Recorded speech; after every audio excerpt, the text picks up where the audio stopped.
আসসালামু আলাইকুম। আজকে আমরা হাঁটতে হাঁটতে অনেক দূর চলে আসছি। তো অনেক দিন পর হাঁটতে বের হলাম।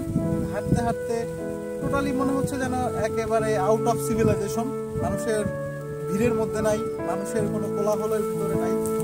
খুব সুন্দর একটা গ্রাম, একটা জঙ্গল, শয়ে শয়ে পাখি উঠতেছে। দেখেন, মানে পাখিগুলি হচ্ছে একদম বিশেষ পরিযায়ী পাখি। মানে সাধারণত সমুদ্রের ধারে বা জলাধার থাকে যেখানে, সেখানে এগুলি থাকে এই পাখিগুলি। তো আমরা হাঁটতে হাঁটতে যখন এই পাখিগুলির দিকে আসতেছিলাম, হাজার শয়ে শয়ে হাজারে হাজারে এই পাখিগুলি, পরিযায়ী পাখিগুলি একটা শেডের মধ্যে বসেছিল। দেখেন আপনারা, খুব সুন্দর একটা মানে আসলে বলার ভাষা নাই, কিছু কিছু জিনিসের কোনো ভাষা থাকে না। তো তারা একটা জঙ্গলের ভেতরে, একটা শেডের ভেতরে তারা আশ্রয় নিয়ে বসে আছে। বাট সবাই কিন্তু ইন্ডিভিজুয়াল, কেউ কারোর সাথে অ্যাটাচড না, সবাই সবার সাথে ইন্ডিভিজুয়াল। তো আমরা মানুষগুলি পাখিগুলির মতো ইন্ডিভিজুয়াল, এদের মতো ইন্ডিভিজুয়াল। আমাদের ইন্ডিভিজুয়ালিটিকে আমরা বোঝার চেষ্টা করি। আমরা সবাই ইন্ডিভিজুয়াল। সো আমরা ইন্ডিভিজুয়ালি সবার সাথে কানেক্টেড হই, কেউ কাকে বিরক্ত না করি, ডিস্টার্ব না করি।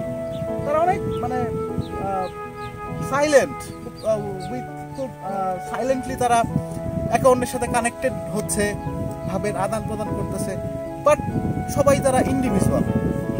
তো আমরা নিজেদের এই ইন্ডিভিজুয়ালিটি, প্রকৃতির এই ইন্ডিভিজুয়ালিটি আমরা বোঝার চেষ্টা করি। অনেকে আছে ধরেন এই ধরনের নেচারে এসে তারা করে কি, ধরেন এয়ার গান দিয়ে বা বিভিন্ন ইয়েতে তাদেরকে ধরেন মেরে খিচুড়ি দিয়ে মাংস খায়, পরোটা দিয়ে গোস্ত খায়। সেগুলো ঠিক না, তাদেরকে তাদের মতো থাকতে দেন।